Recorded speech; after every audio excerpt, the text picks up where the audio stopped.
Yep. Let's talk about D&D. Over the past few weeks, the community sorry, it's like really written awkwardly for me. Over the past few weeks, you, the community, have made your voices heard. There we go. Okay, that actually does make sense. Okay, I that was makes gonna sense. I say was like, that. what is with I this was gonna commas? say like the tenses were. Yeah. It Okay. was That really makes strange, sense. but I got it now. Okay. OGL 1.0a will remain untouched, and the entire SRD 5.1 is now available under a Creative Commons license. So I just want to jump down to their data. So let me zoom in a little bit. So what it says here is, your feedback in the OGL 1.2 survey is already clear, and we are acting on it. 62% are satisfied with adding the SRD to Creative Commons, and those dissatisfied want more in Creative Commons. 89% are dissatisfied with deauthorizing OGL 1.0a. 88% do not want to publish content under OGL 1.2. That is their headline data for this. And then they just say, thanks for your dedication to Dungeons and Dragons, and yada, yada, yada. We've caused some pain. We're sorry. I'm a little bit surprised. We talked about this right before. I'm a little bit surprised at the numbers. Yeah. We know it's a thing where when you get really upset at a decision, you kind of just don't want to hear anything else anymore. You just want to go back. Yeah. Mm-hmm. So that I understand. But like 89 to 90, 88, 89, blah, blah, blah percentages, that is staggering. I can't imagine.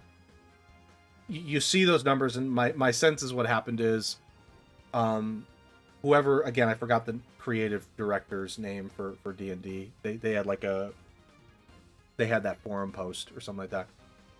I imagine what they did is they went to their bosses, which is the higher ups, the executives, and they said, "Look, guys, if we go this direction, we're gonna lose our entire audience, and whatever revenue we had left will be gone." And you can't really make changes seeing that. You can't. Yeah. So, and I've seen people too, and I just want to stress this again. I really don't think the changes would have affected many people, but I think it's just the intent behind those changes is what was frustrating. Yep, go ahead.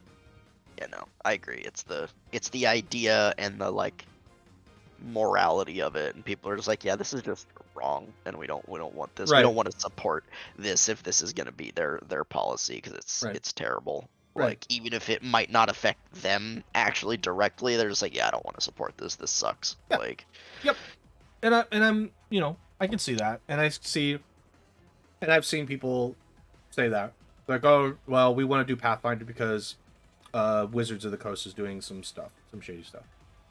Which I'm like, okay, sure, I understand the frustration and where it's coming from, but I think that these changes are still going to have an impact, even if not changes. Sorry, I think all of this publicity is still going to have its impact.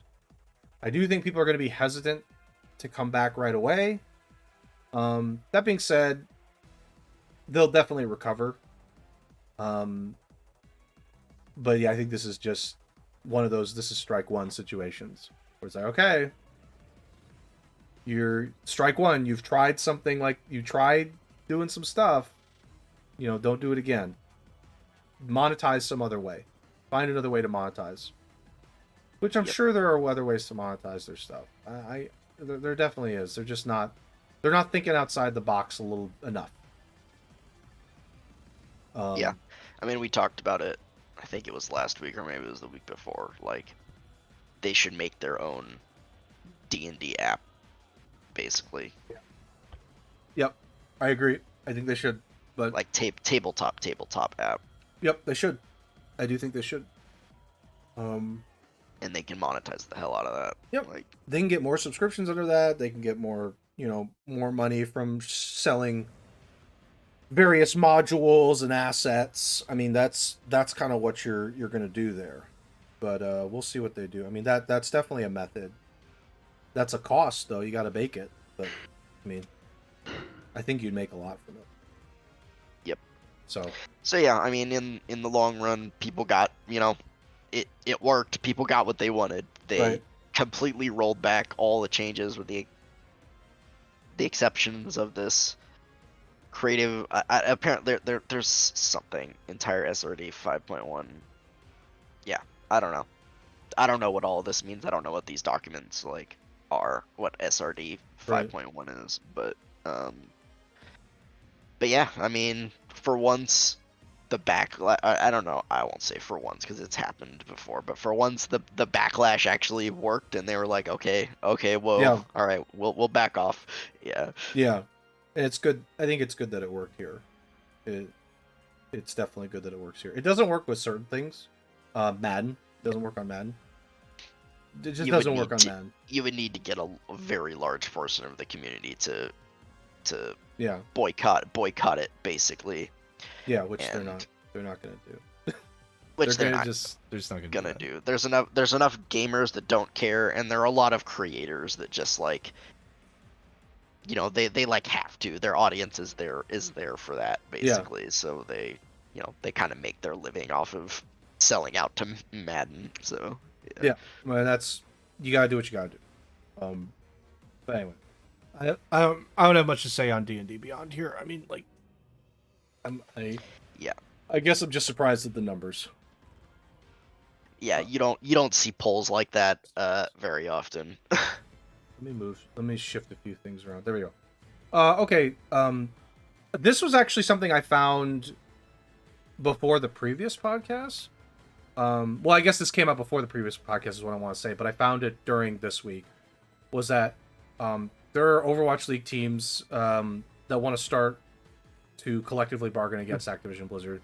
Let me just give the highlights because obviously, like, I personally don't want to go through the whole thing, but the big highlight is that a lot of the I don't even know if it's every team, but teams are looking for some kind of relief after spending 7.5 to 10 million in franchise payments over the past 6 years. 6 years. 6 years.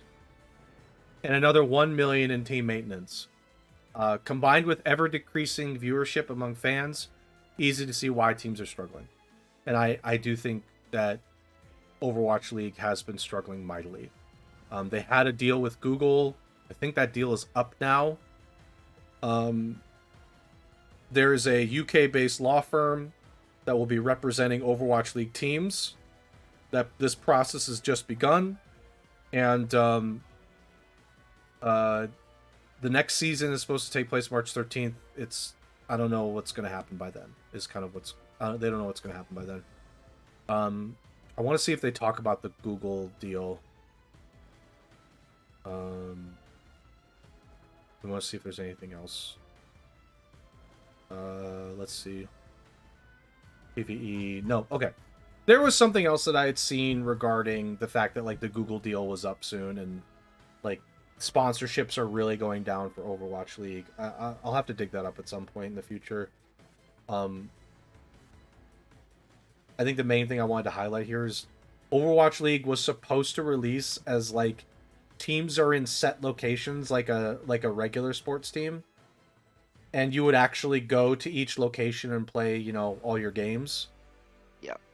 And they couldn't do that partly because of the pandemic, but then you had also the fact that Overwatch League just isn't popular enough, I think. And viewership, I think, really went down. Live viewership. I think the VOD viewership was good still, but live viewership was really poor. I don't know. Overwatch League is weird. Like, Yeah, I've not heard anyone talk about like Overwatch League or being excited about Overwatch League in like years, basically since since maybe the first year or two of Overwatch League, and I just yeah, like it felt like it kind of like died off, especially in that kind of dead period where Overwatch wasn't getting updates and they were working on Overwatch 2. right. And now Overwatch 2 is out, and I don't know, maybe the new season will be good because Overwatch 2 just came out and all that, but I feel like Overwatch 2 was kind of a fad. Like I don't see people playing it that much anymore. It's fun. Like, it's I don't know. It's fun, but like